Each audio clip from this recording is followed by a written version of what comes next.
Hello. Welcome to BBC News Report Day from Theale Green. I'm Melissa. I'm Jared. Today we'll be looking at the internet, Scottish referendum, education and sport. But first, over to senior entertainment correspondents in drama. We are Daniela, Ashton, Olivia, and Nina, and we are reporting from Theale Green School. And this is Drama in Action.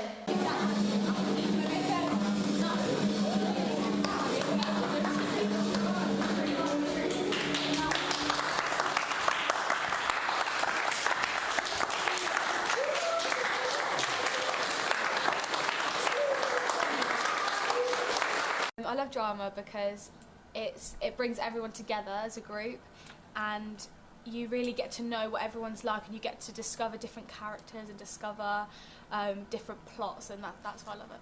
I love drama because it brings people closer together. It helps people to develop skills in talking, public speaking, making friends, all walks of life, and plus it's really, really super fun, so yeah. I really like making theatre. I really like making plays. I like seeing students get better at performing, and it's something that you can see happen straight away. You can see them getting better and becoming more confident and becoming better performers, and I enjoy seeing that happen.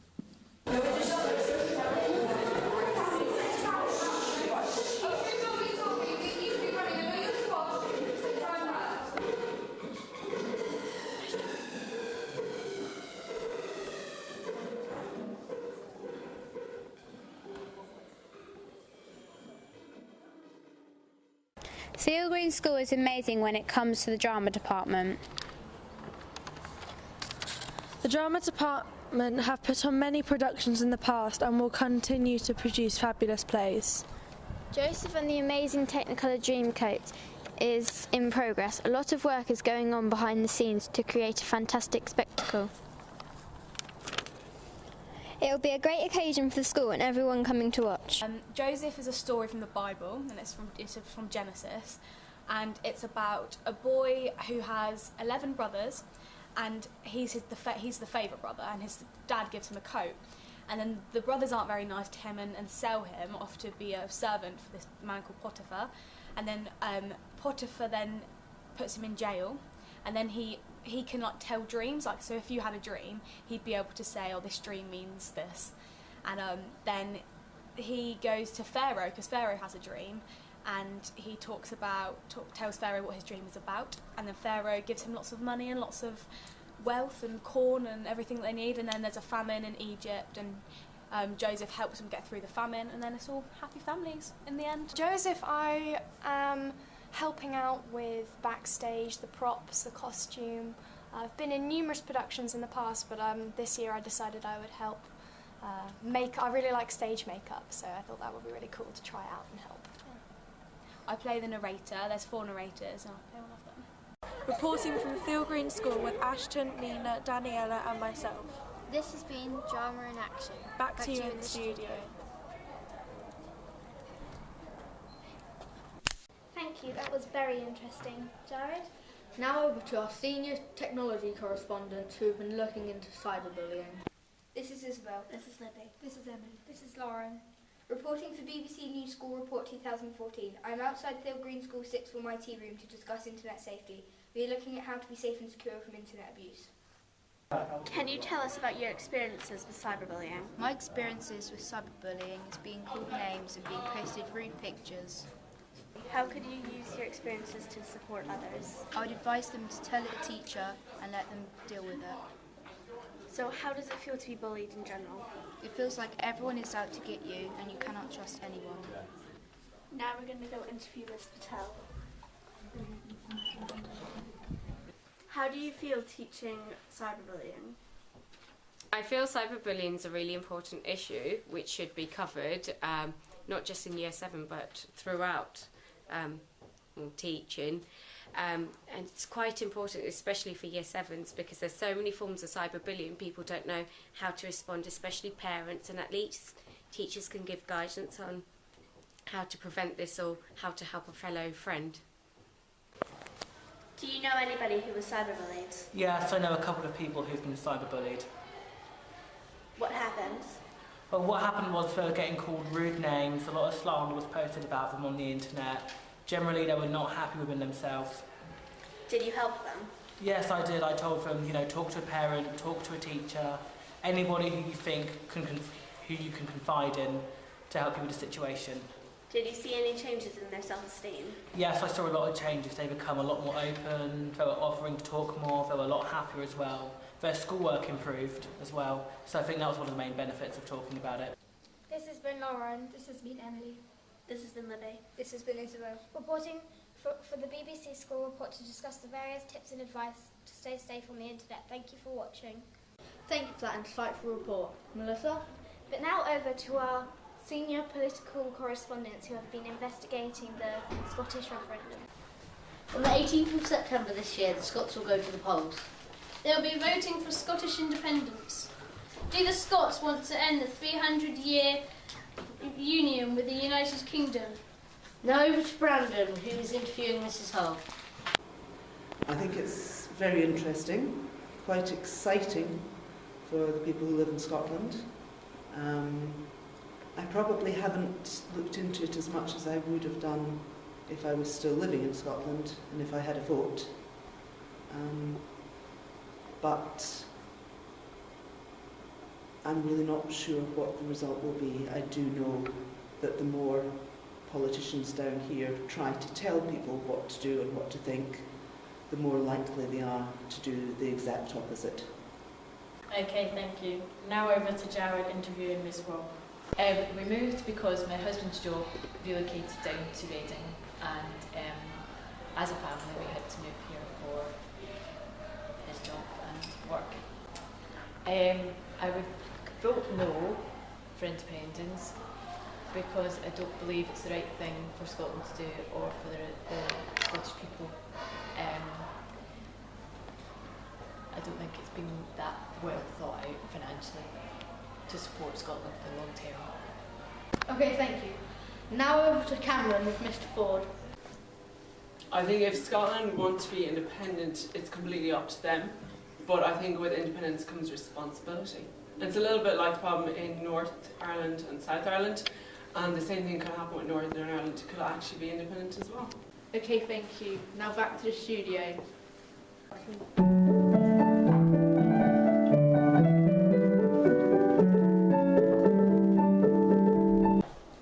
For the BBC School Report 2014, reporting from Theale Green. This was Jared, Ethan, Alfie, Brendan and Cameron. Thank you for that very clear explanation. Jared? Now over to our senior media correspondents who have been looking into YouTube. This is Elise reporting for BBC School Report 2014. Hi, this is Bert reporting from the Sixth Form Centre. There are now millions of people across the world using YouTube. Children as young as 6 and adults up to 86 have their own YouTube channels.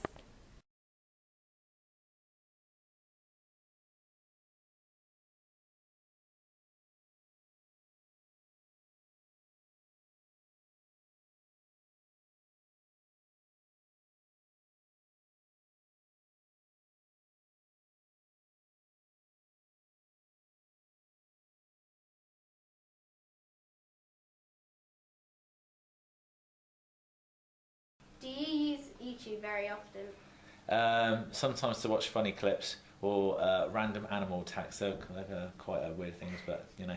For work, I do use YouTube loads in my theory lessons, just because it's slightly something different. I use them for work quite a bit, and probably just for a laugh at other people's expense in terms of my own time. Hello, this is Lucy reporting from the Sixth Form Common Room. Yesterday, on the 26th of March, a Derbyshire pensioner died after several years on YouTube. He was 86 and had over 43,000 subscribers. He and a collection of other elderly people sang a song that got them into Hollywood. One of our favourite YouTube channels is called Zoella. Zoe Lucas-Sugg was born on the 28th of March 1990. Her birthday's tomorrow. She didn't originally want to be a YouTuber. Zoe had serious anxiety, so to distract herself from bad things in life, she created a YouTube channel. She enjoyed art, photography, and textiles. Many people think YouTube is brilliant like this because it releases stress. even though some think YouTube is somewhat depressing for certain videos. I can only think of very positive things to say about YouTube. Yes to YouTube. Me, Elise, Lucy, Neve and Fern, reporting from Theale Green School about YouTube for the BBC School Report 2014. Food for thought there, Melissa. And now for sport. I'm Louis, reporting live from Theale Green School, and today I'm here to get the inside information on Theale Green School tradition of house matches. To get inside the history of this incredible sports competition, I caught up with some members of staff and students who have took part in this competition and seen it grow.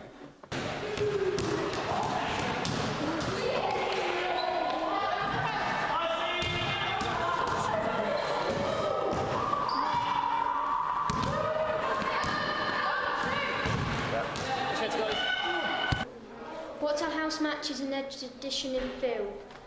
Okay, right, we've got a variety of house matches. We've got the football house matches, we've got the rugby house matches, and we've obviously got sports day for the boys. For the girls, we've got netball, we've got hockey. But in the last 2 or 3 years, we started adding more house matches. So we've got handball for the younger years, we've got house rowing, we've got house dodgeball, okay? So we've got a lot of different house matches which happen within this school. Why are house matches a tradition in Theale? Okay, traditionally, we've always done house rugby, netball, football and hockey. And we've had them since I've started here.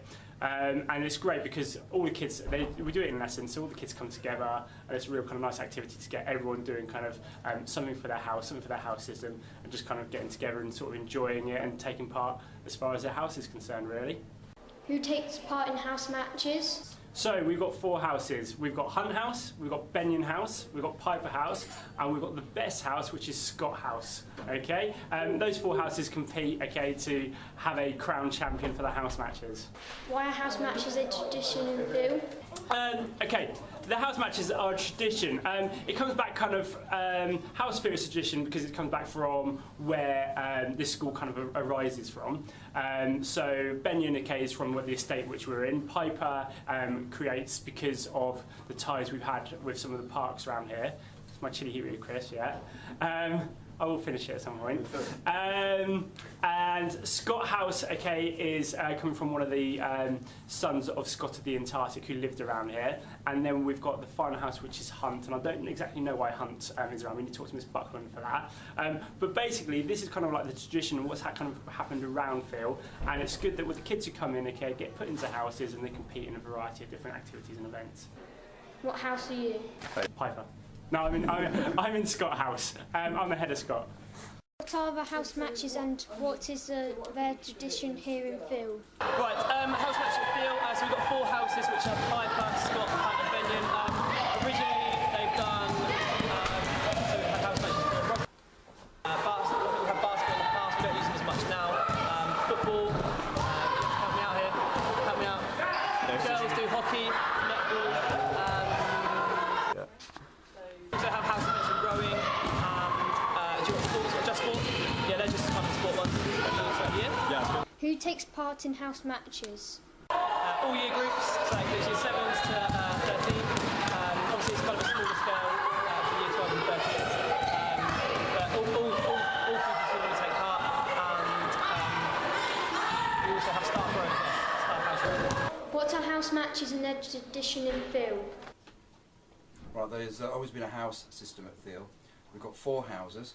We've got Piper, Scott, Benyon and Hunt.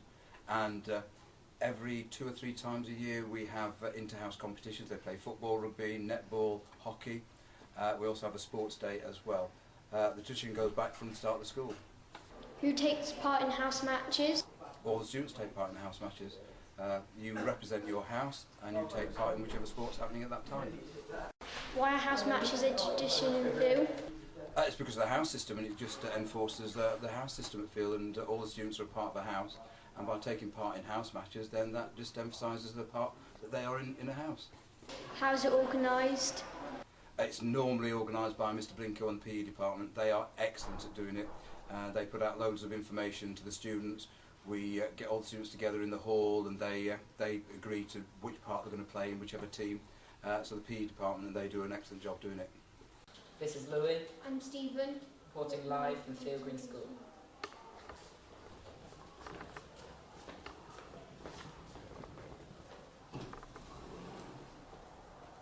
you. That report was very enlightening.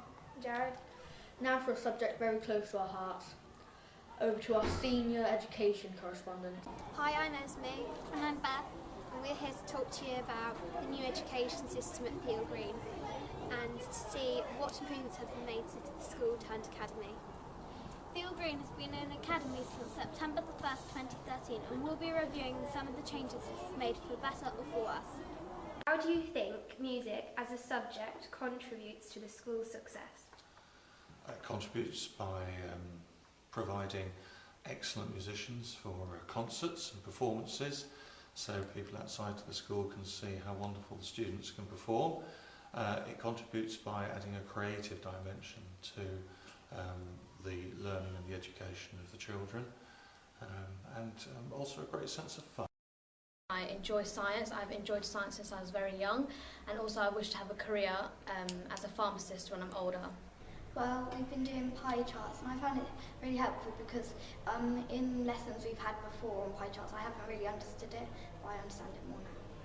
Why did you choose to carry on your education at Theale Green? I joined here recently and I really like it here. All of the teachers are really friendly, everybody's nice, and the lessons are really, really good. I think a good school has more than just lessons going on, so I think a lot of extracurricular activities and whole school activities, like we used to have the sports walk and things like that, brings everyone together and there's a sense of camaraderie. Between a local authority school and an academy depends. Sometimes there could be no difference. An academy can choose to be pretty similar to the way that it was before it became an academy, but that wouldn't be normally the case because you choose to be different. How a school is different as an academy depends on the freedoms that they use. You can change your curriculum, you can change the timings of the day, your holidays, you can choose to operate very, very differently. There's a lot more financial independence about how you operate rather than having to work through the local authority. But how a school is different as an academy depends on the choices that the school makes for itself. And I think that's one of the main differences, that the school has a lot more choice about how it organises itself and organises its holidays and its term dates and things like that. Obviously, we all know about your deep, ongoing relationship with biscuits, Miss Gray. Why do you love biscuits so much? Well, I love them back in Canada. I like the chocolate ones. I can't explain it. It's just this thing that I have. I have some right here too, actually. Oh, to be sure. Okay, yes, well, good job, people. Thank you.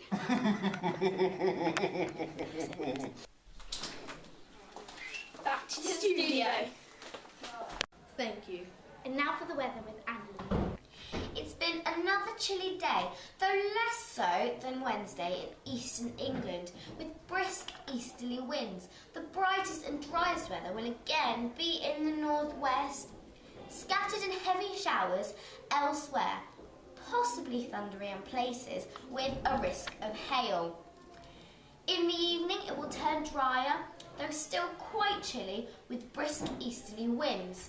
Tonight there may be a few outbreaks of rain early on, but otherwise a mostly dry night. Thank you, Emily. That's all we've got time for today. See you next year.